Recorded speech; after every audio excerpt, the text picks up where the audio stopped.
ശരിക്കും പറഞ്ഞാൽ നമ്മളിപ്പോൾ ഫുൾ കൺഫ്യൂഷനാണ്.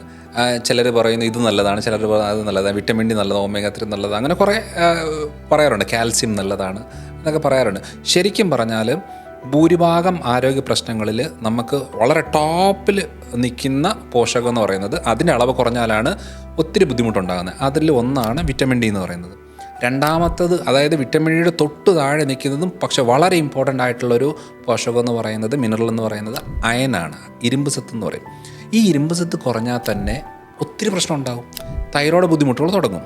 അതേപോലെ തന്നെ നെഞ്ചിടിപ്പ്, ക്ഷീണം പ്രശ്നങ്ങൾ തുടങ്ങും. മുടി കൊഴിച്ചിൽ നന്നായിട്ടുണ്ടാകും. ഡിപ്രഷൻ്റെ അളവ് കൂടും. പീരിയഡ്സിൻ്റെ ഇറഗുലാരിറ്റി ഉണ്ടാകും.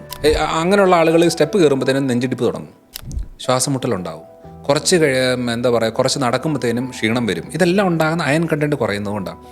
അപ്പം അതുകൊണ്ട് ആദ്യം ഇമ്പോർട്ടൻ്റ് ആയിട്ട് വേണ്ടത് വിറ്റമിൻ ഡി ആണ്. രണ്ടാമത് വേണ്ടത് അയനാണ്. ഈ അയൻ എപ്പോഴും 60% എബോവ് ആയിട്ട് മെയിൻറ്റെയിൻ ചെയ്യേണ്ടതാണ്. മൂന്നാമത്തെ വളരെ ഇമ്പോർട്ടൻ്റ് ആയിട്ടുള്ളൊരു പോഷകം എന്ന് പറയുന്നത് ഒമേഗ 3 ആണ്. ഇതൊക്കെ നമ്മൾ ലൈഫ് ലോങ് ആവശ്യമുള്ള സാധനമാണ്. അത് കറക്റ്റായിട്ട് അതിനനുസരിച്ച് ചെയ്താലേ മെച്ചമുള്ളൂ. ഇനി ഈ വിറ്റാമിൻ ഡി ശരീരത്തിൽ പ്രോപ്പറായിട്ട് ഉപയോഗിക്കണമെന്നുണ്ടെങ്കിൽ മഗ്നീഷ്യം എന്ന് പറയുന്നൊരു പോഷകം വേണം. ഈ മഗ്നീഷ്യം എന്ന് പറയുന്നത് നമ്മളിപ്പം നമ്മുടെ ക്ലിനിക്കുകളിൽ മഗ്നീഷ്യം സിട്രേറ്റൊക്കെ കൊടുക്കാറുള്ളതാണ്. മഗ്നീഷ്യവും വിറ്റമിൻ ഡിയും എടുത്തിട്ട് അവർ കാൽസ്യം ആയിട്ടുള്ള ഫുഡോ അല്ലെങ്കിൽ സപ്ലിമെൻറ്റോ അല്ലെങ്കിൽ മെഡിസിനോ എടുക്കുവാണെങ്കിൽ നല്ലത്.